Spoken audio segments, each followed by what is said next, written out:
Hi there. Hi.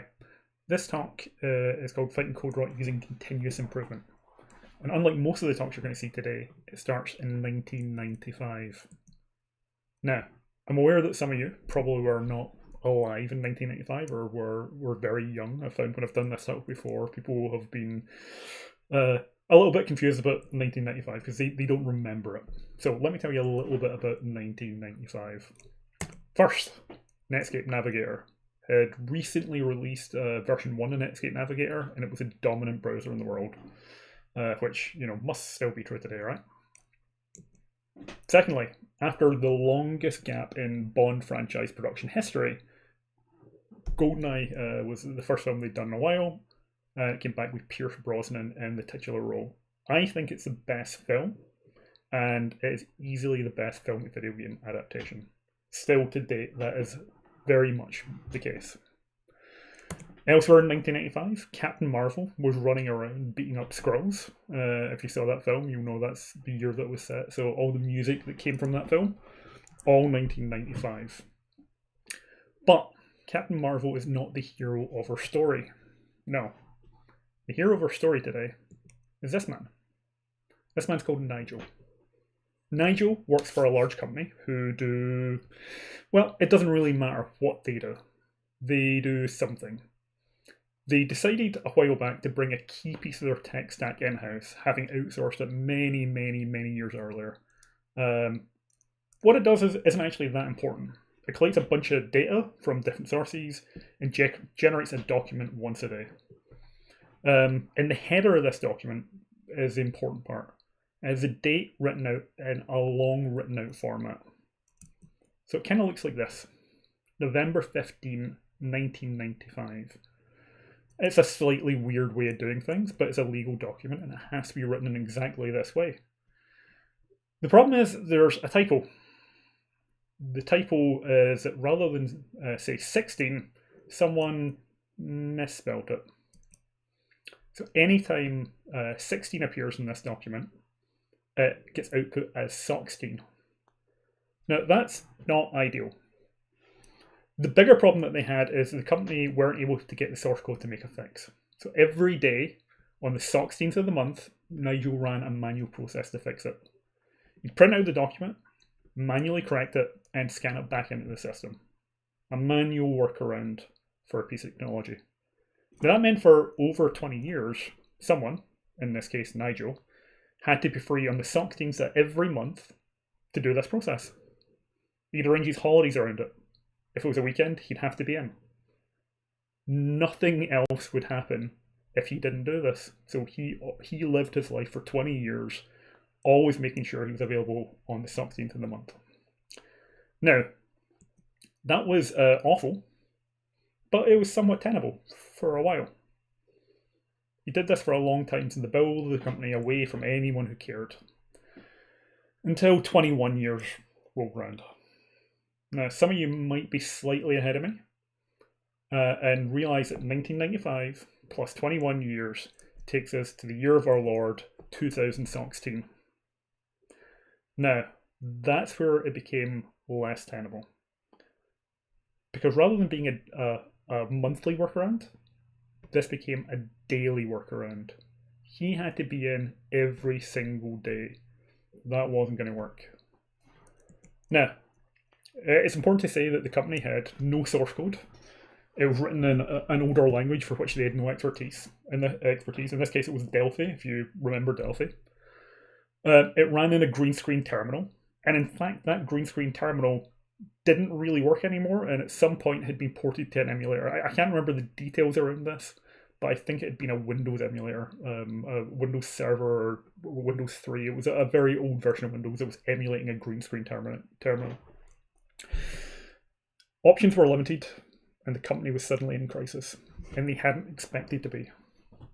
Nigel was worried. So, my name's Gary Fleming, and I'm an Agile coach. I'm a software developer, and I'm a software crafter. That means I think a lot about how to continuously improve code, continuously improve process, and how to make things better. This talk is called Fighting Code Rot Using Continuous Improvement. It's about what to do to stop your system falling apart. How to not get into the same situation that Nigel got into. Admitting that that's an extreme situation, but we are all on that same path. So, let's start with the obvious question. What is code rot? I'll get into this more shortly, but you first need to know a little bit about systems. So let's talk about systems. I've got a system experiment that involves fishes. Fishes and time. So,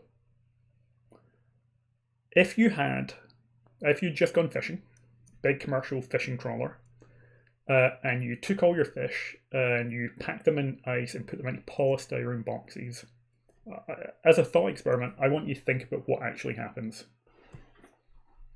Time is a key component of understanding rot in systems. So what actually happens? Not just immediately, but over different time frames. It's important that you understand each. At 10 minutes, well, we would hope that nothing has happened. The fish is fine, the ice is fine, the polystyrene box is fine. 10 hours, ice might be melting, but the fish will be largely the same. Hopefully it's made it to its final destination and has get re-iced and can then go to retail. 10 days, well, at that point the fish itself is starting to rot and starting to be useless. 10,000 years, that's roughly when the polystyrene box breaks down. Different things break down at different timescales, and it's important that you understand that.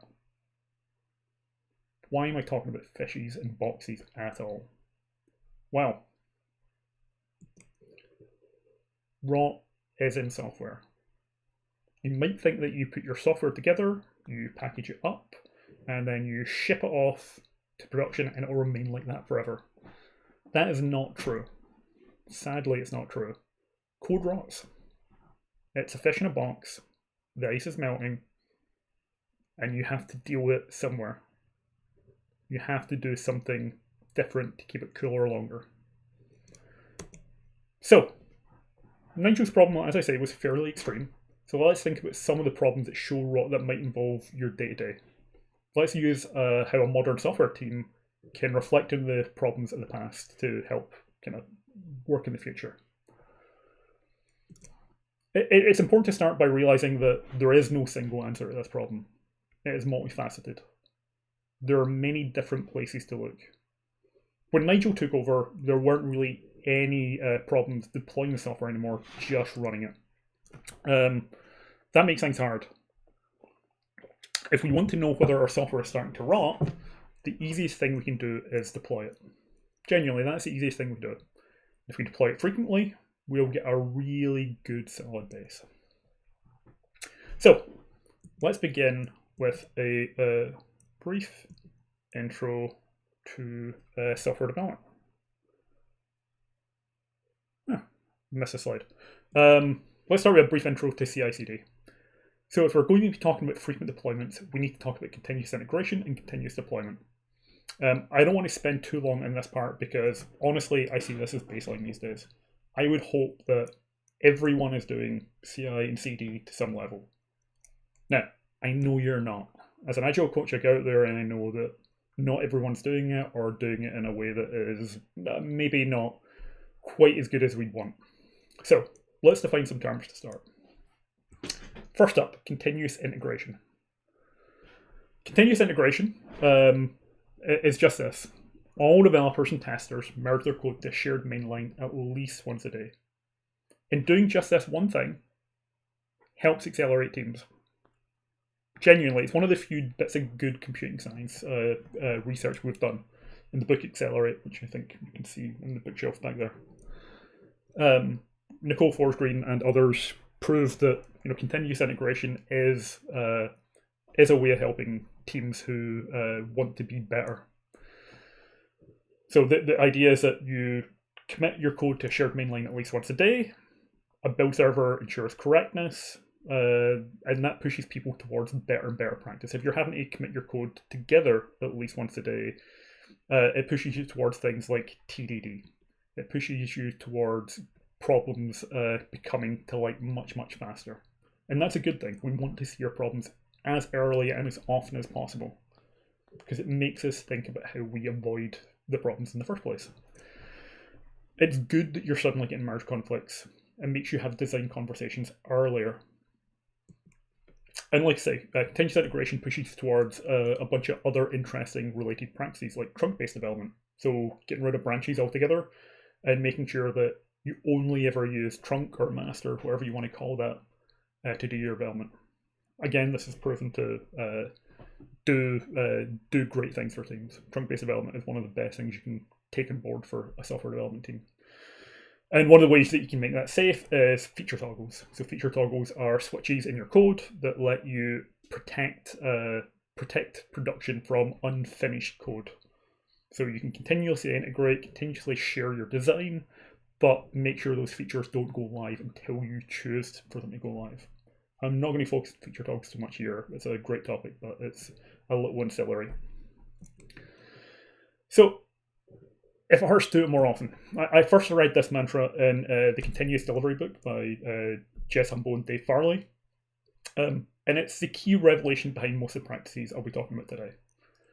If something hurts, do it more often. You'll figure out the options for making it hurt less, or making it not hurt at all, or for making it boring and mundane to take away the pain entirely. I want most of this stuff to be boring. I want releases to be boring. They should be. So you can focus your excitement and energy on customers and customer value and engagement and all that stuff that we actually want.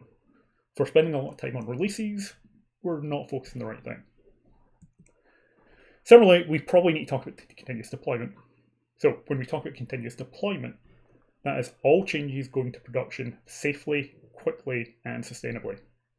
Now, the gold standard here is that every commit that makes it through a CI build should be pushed to production. That can lead to hundreds of releases a week.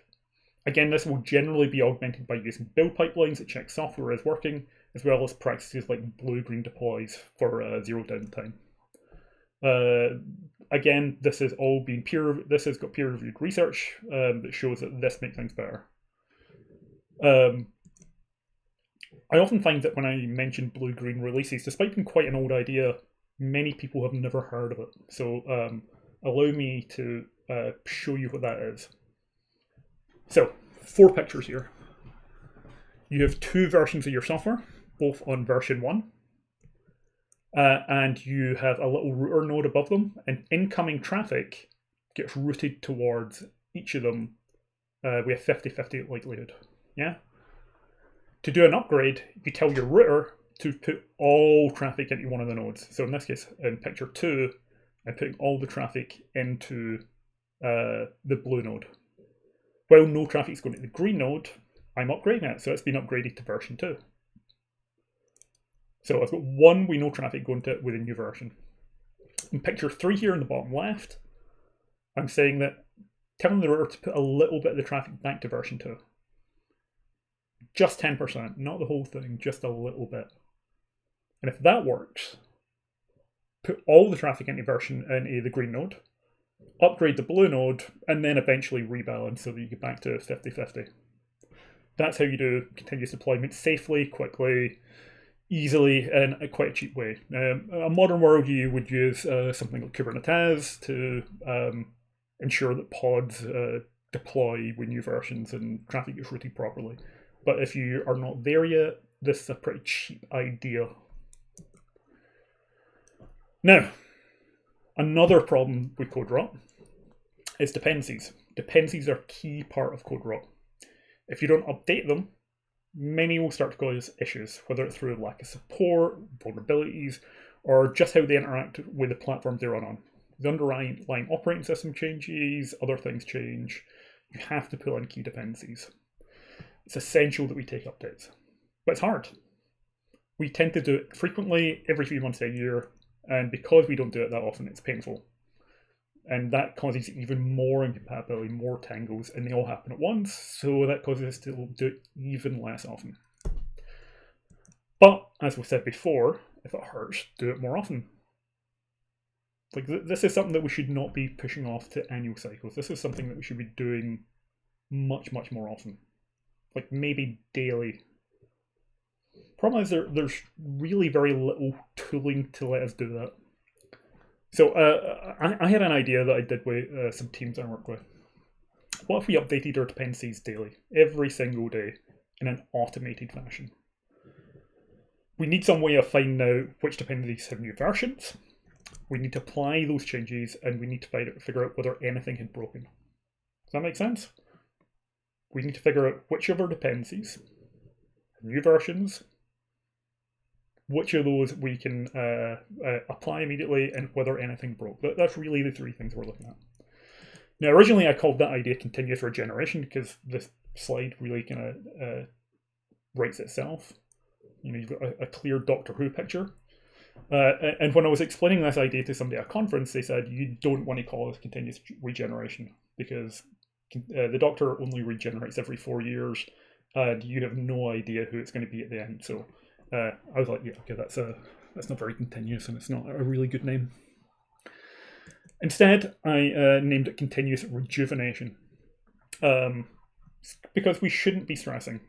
We shouldn't let our problems pile up for months. We should just treat ourselves a little bit every day to kind of keep ourselves rejuvenated, to keep ourselves happy, and to keep ourselves fresh. And that's what we should be doing for our systems. So how did we actually do this? Well, did an experiment. We did a dependency update daily. So the idea was we built a build pipeline, and in this case it was a Spring Boot app, I believe. The tooling doesn't really matter that much. But the idea is that we would create a nightly build that would update all the dependencies. So there's a piece of Gradle tooling that would find all the dependencies and update them for us. We would run the build and run tests. And then in the spirit of Kent-Beck's test commit revert, if the build and test passes, we would commit it. And if it failed, it would revert. Now it's important to understand what would be the outcome of that. If a commit worked, the build would go to production automatically. This would happen overnight. This would happen at like 1 in the morning. So we'd pull in the dependencies automatically. We would run tests, make sure it was fine. And if the machine decided that it was fine, it would commit and send it straight to production.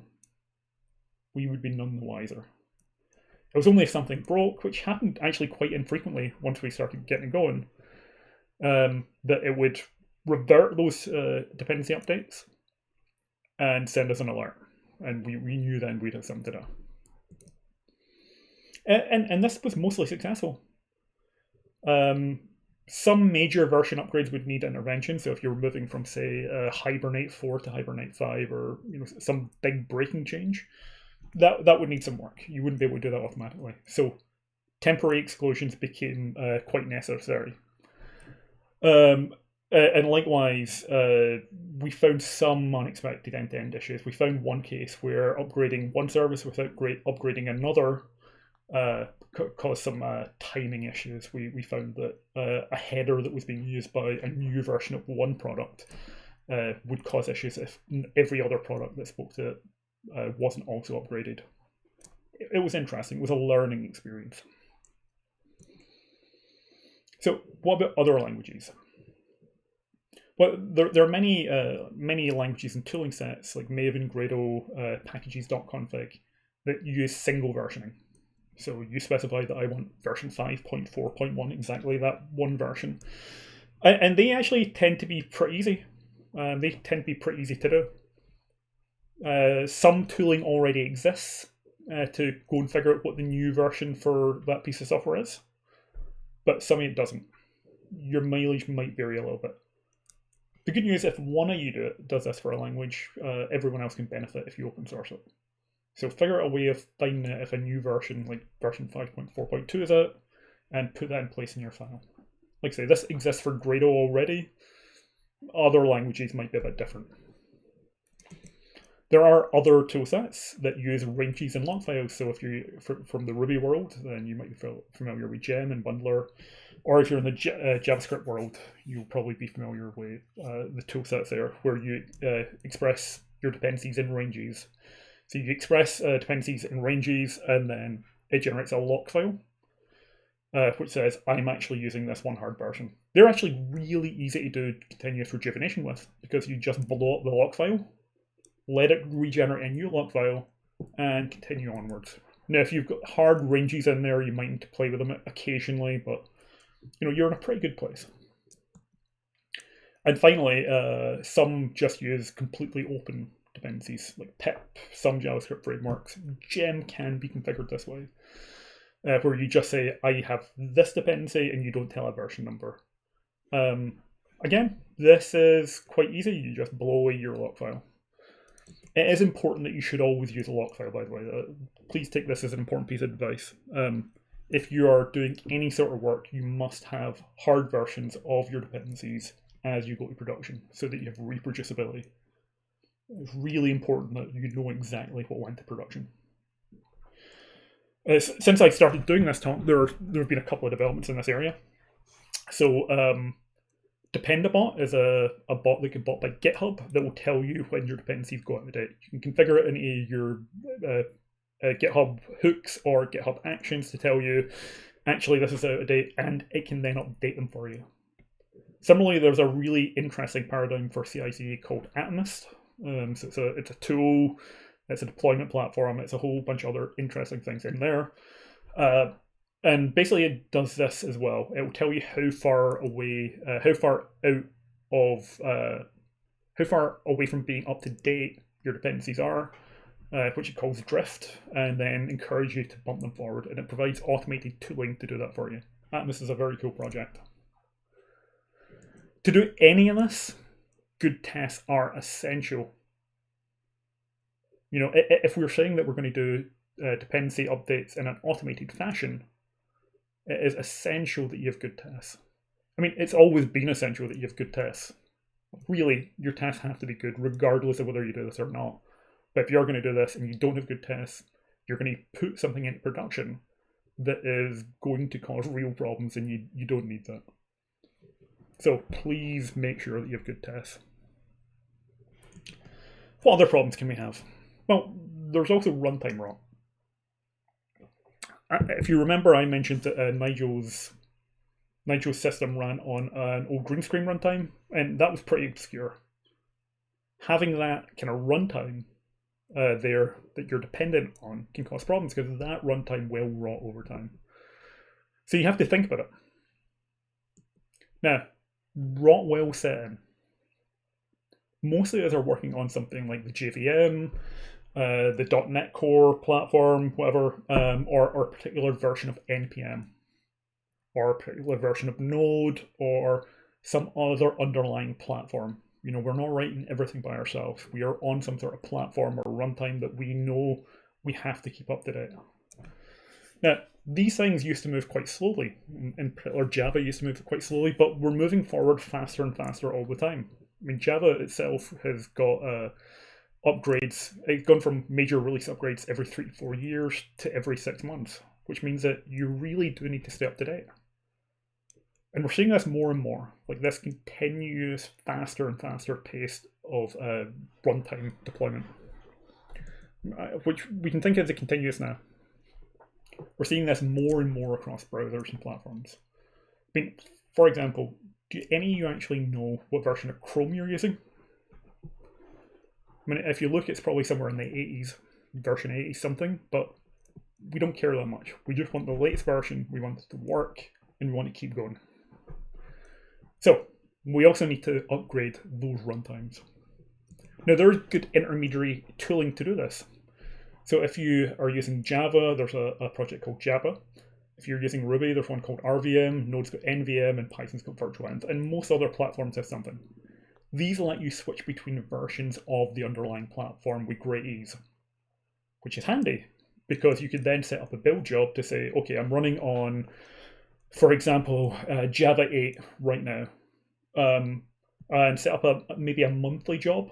It doesn't have to be quite as frequent, but maybe set up a monthly job to go, right, is there a new version of the Java platform? Oh, Java 9's out now.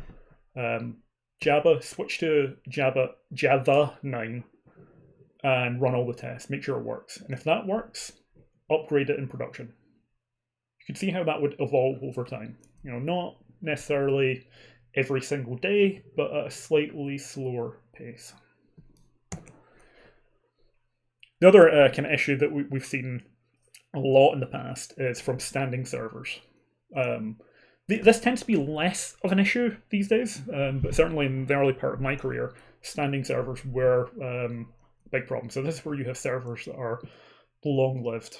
And if you have a long-lived servers, they will develop issues. Somebody will install something, somebody will forget that thing's installed, config starts to conflict in some way, and you don't really remember how you set up your servers in the first place. That can happen in any number of ways. If you have long-lived servers, you're going to hit problems. It can also happen because hardware breaks down. If you have a physical long-lived server, it can be really awkward when your hardware actually starts to break down. I remember a time where I was working on a long-lived server many years ago, and the network card blew up. Do you know how hard that is to go and look at? Like if your network card blows up in a remote data center, it's tricky. It's really tricky. You're getting somebody out of bed. So, we have to avoid these kind of snowflake servers that will melt, because they're hard to reproduce, they're hard to modify, and they require manual processes, audit and docs. They have a lot more structure around making changes to them because they can break in so many different ways. And we know that if things hurt, we should do it more often, right?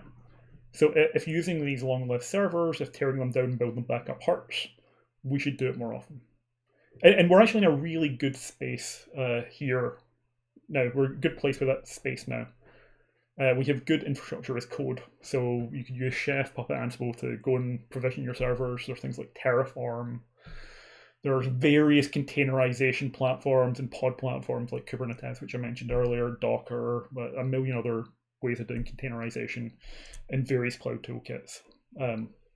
We generally should not care about the physical hardware, and we should be able to tear it down and build it from code every single day, if not more often. You really shouldn't care about these things. Thankfully, the Snowflake server problem or the long-lived server problem has gone away to a big degree. We're very much moving away from it, although I do still work with organizations who have that problem. But that's not the only kind of hardware we have. So I'm going to offer you an opportunity, an engineering practice to do something a bit better. As well as daily deleting servers, so wipe your servers every single day, we can also kind of look at things like chaos engineering, where across our cluster of machines, we wipe out random machines as a practice to make sure that our systems have the right resiliency to build them back up. So if I wipe out one of my instances of my web app or one instance of my application server, the system stays up and something else goes, oh, something's been knocked over, I'm going to go and start up another instance of that. I also think we should take these kind of practices all the way to the developer machines. And one team I worked with, we encouraged the developers to wipe their laptops. So I think we're doing it every sprint, so every 2 weeks, someone would be picked entirely at random and told, wipe your machine. Just completely take it back to bare bones. And then they would have to bring it back up and get everything installed. Now that meant that the developer setup experience became really, really nice because the developers knew that they had to be able to get back up and running as fast as possible. Yeah, any dependency that the developers had was basically putting an infrastructure as code mode. They were able to restart and get back going within. It varied slightly because of the machines they were using, but between 20 and 30 minutes they could get everything wiped and back to square one. That actually meant that the onboarding experience for new developers was really, really good. You know, somebody would come in, get a laptop, get told to run a script, and 20 to 30 minutes later, that was productive. That was actually quite nice. It's worth mentioning that it's really important that you have to take the updates, like operating system updates.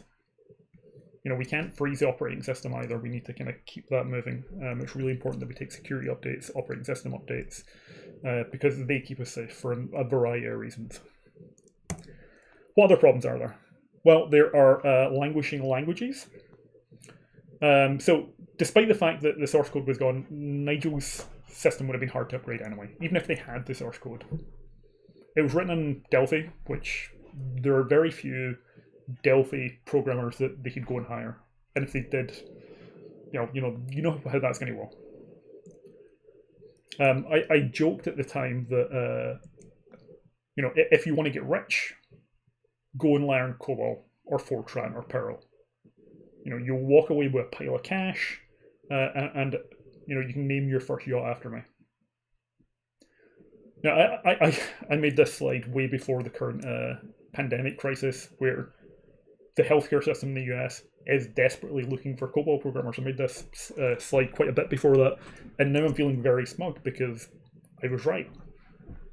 COBOL is in massively high demand. Fortran is in massively high demand.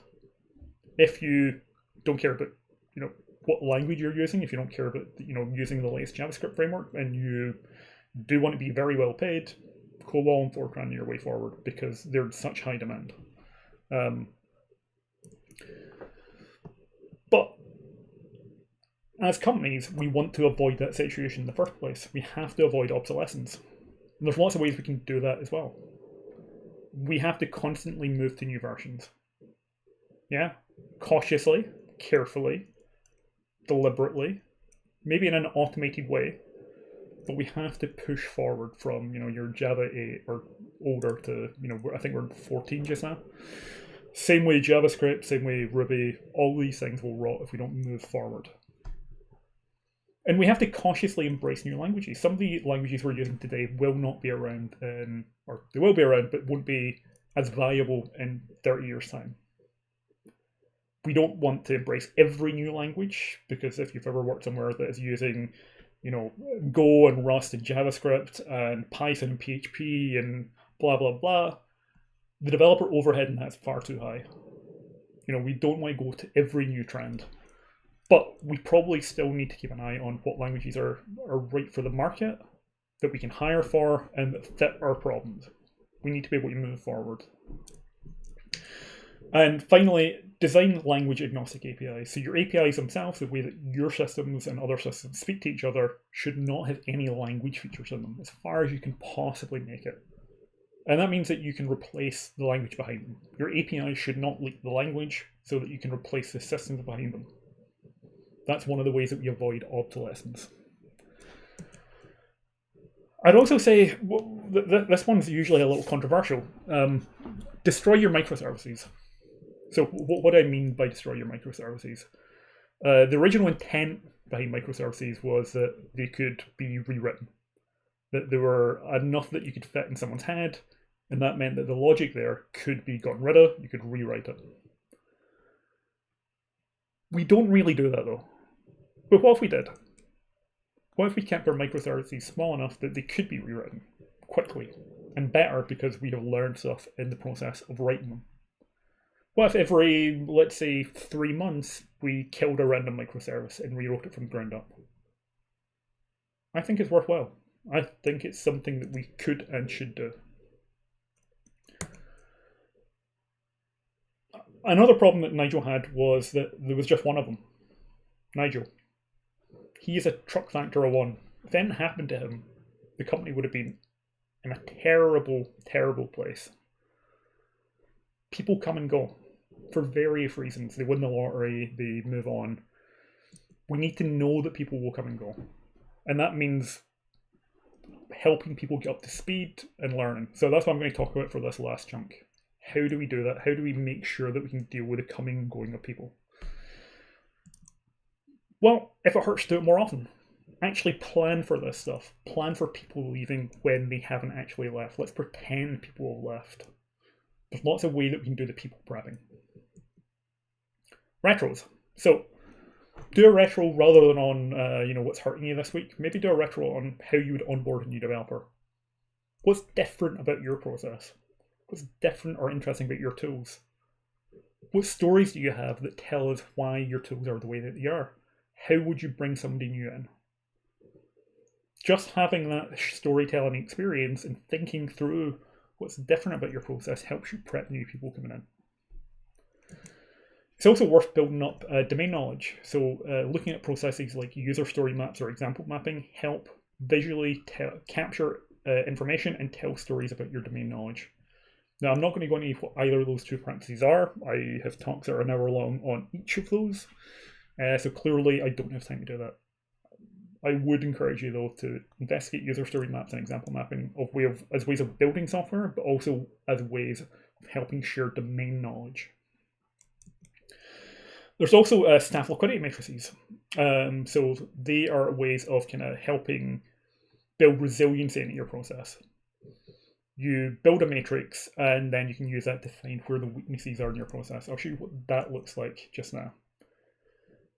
So along the left-hand side here are a bunch of practices or information or tools that you think are necessary to maintain your system. So payments, build, infrastructure, front end, whatever makes sense for you.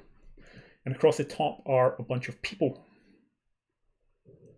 You build the list of practices along the left collaboratively, and there are workshops that show you how to do that. And then everyone scores himself against it. A 1 being, I don't really know that at all. A 5 being, I absolutely own it. You can then scan across the rows to see where there are places where no one has a 4 or a 5. Or no one has a 5, or there are not enough 5s. And then give yourself a reg rating out of that. And then decide what to do. So in build here, we can see that we've got a red because the high score we've got is 3. So that might suggest that we need to work a little bit more on learning more about how to do good builds. I mean, there are bigger changes as well. So Heidi Helfand wrote a great book called Dynamic Reteaming about how to move people around, how to prepare for big changes in teams, how to make people coming and going just part of your process. I highly recommend that book, Dynamic Reteaming by Heidi Helfand. If I'm right, I think version 2 is coming out very, very soon, so that's worth kind of looking at. Importantly, it's important to remember that everything is rotten. At all levels, your software is falling apart. We need to look at it, and we need to examine it. And there are many, many, many more things that I haven't listed today that you should be thinking about how they're falling apart. But remember, with a little bit of time and a little bit of practice, you can get better. The proverbial fish in the box is rotting, but you can improve and get better. The company that I was talking about that Nigel worked for is also the company that was doing all this great practice later. They did it, and you can do it. They're not perfect, but they're in a much, much better place. And I think you can do it too. Thank you. And that's a lovely fish after it stopped rotting. Thanks.